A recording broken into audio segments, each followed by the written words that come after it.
Ayan. So, eto na.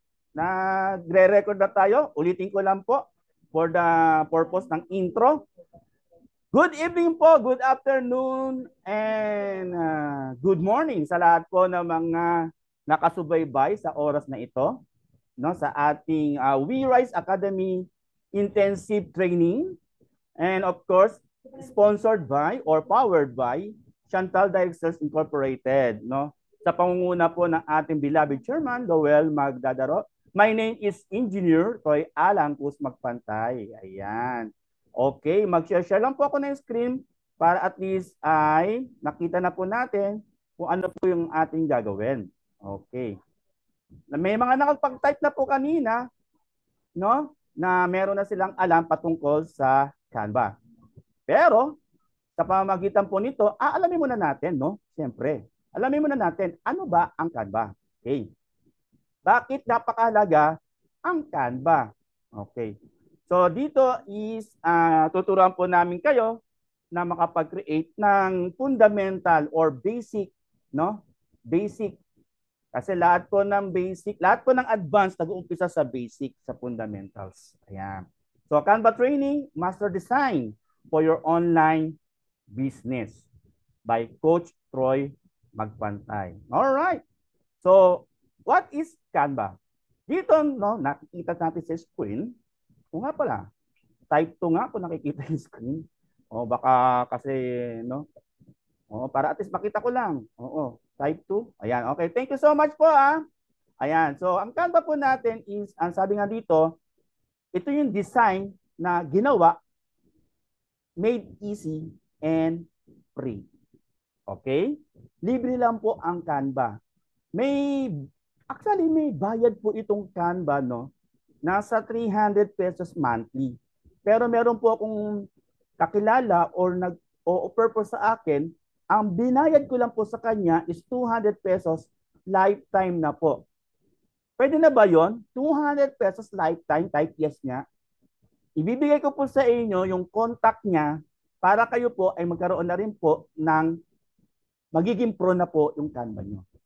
Kasi maganda po talaga na naka-pro yung ating Canva. Okay, so Canva is design made easy and free. Why use Canva for your online business? Okay. Sabi dito, easy to use. Totoo, no? Sino ba dito nakasubok ng mga iba pang mga platform na Adobe? Grabe, no? Guys, ako nga nung college ko talagang inaral-aral pa namin niya. Ang hirap po, promise. O yung mga graduate ng yung mga graphic designers po natin dito, mga nag-aral po 'yan, promise ha. 'Di ba mahirap 'yon? Oo, sabi nga ni Mai, true. Mahirap 'yon. Tapos eto pa malupit. Siyempre, ano yan course yan. Magkano ang course? 'Di ba? May bayad 'yan. Oh. Pero dito, guys at this moment, libre namin ituturo sa inyo itong Canva. O, di ba? Maganda ba yun? Yes, maganda yan. Easy to use. Drag and drop lang po talaga siya. Accessible to beginners. Okay? Then of course, syempre, no? Professional looking designs. Ayan, gaya po nakikita nyo po rito sa bandang kaliwa. Di ba? Napaka-professional yan, no? Meron na po yung ganyan. Sabi niya, thousands of pre-made templates. Pre-made. Oh. Diba, mamaya ipapakita sa inyo kung paano ini-edit to, ha? Para at least may idea kayo. 10,000 or thousands of pre-made templates meron po tayo. Then, siyempre, cost-effective siya. Gaya na banggit sa inyo, free lang po ang Canva. Pero siyempre, may paid version po ito. 300 pesos per month, monthly. And then, PM nyo lang po ako para at least ibigay ko rin po sa inyo yung kakilala ko. Pero hindi ako may-ari na yung kakilala ko lang po. Nagustuhan ko po kasi yung niya, services niya. Ang tagal ko na po gumagamit ng Canva, 200 pesos lang, lifetime na. Kaya, PM nyo na lang po ako. Ayan So, paid versions available with plenty of free resources. Mamaya, tackle natin yung free resources na yun. Then, bakit Canva? Kasi ito yung mga ano natin, yung mga key tools and features. Biruin mo, may templates na yan. Ayan, ang mga pre-made layouts for any design type. Ano bang design type ang gusto mo? Di ba? Pwede kang gumawa ng calling card. Pwede kang gumawa ng tarpaulin, guys, ha? O, ha? Oo, mga banners mo. Di ba? O, basta yung mga marketing, ano mo, marketing tools na pwede mong gamitin sa online business mo. Di ba? Sa real estate mo. Di ba? Sa coffee shop mo. Sa barber shop mo. At kung ano-ano pang niche or industry na kinabibilangan mo. O ikaw isang networker, no? Pwede po yan. Onliner, pwede po yan. No? Then, meron din po kasi siyang elements na tinatawag. Ito kasi yung elements dito ay gumagamit po tayo ng shapes. Then, icons. Ito po yan. Mamaya, itatakil po natin yan sa actual. Then, yung mga photos, no? And of course, yung mga illustrations na pwede nating i-enhance yung magiging design po natin. Okay? Then, yung text, no?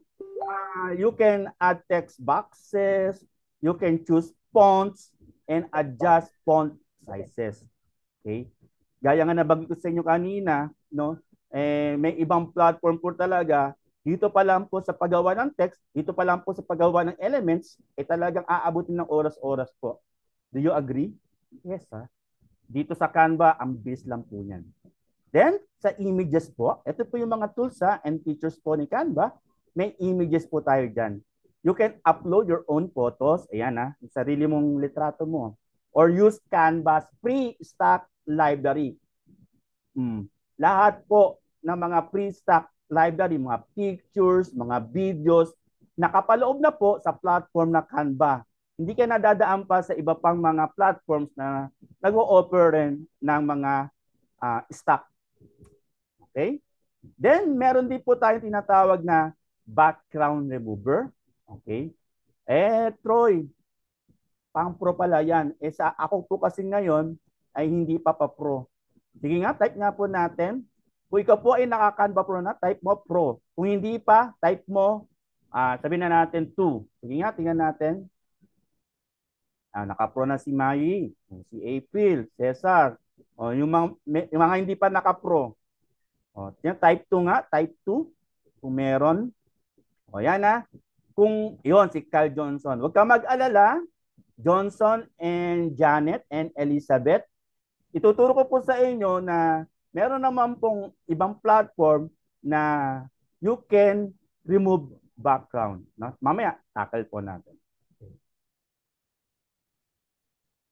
Then, dito po sa creating a design for your online business, no, ang number one na kailangan po natin isipin or gawin is ano ba yung isa-set mo, yung ano ba yung layunin mo, bakit ka gumagawa ng design. You can determine what type of design. Halimbawa po, pang-post mo ba sa Facebook page mo, di ba? O even sa wall mo, or gagawa ka ng flyers mo, trifold, di ba? Yung mga sa networking company na mga trifold, di ba? Di ba? Until now, may mga kakilala pa rin ako, mga tropa, gumagamit pa rin ng folder. Di ba?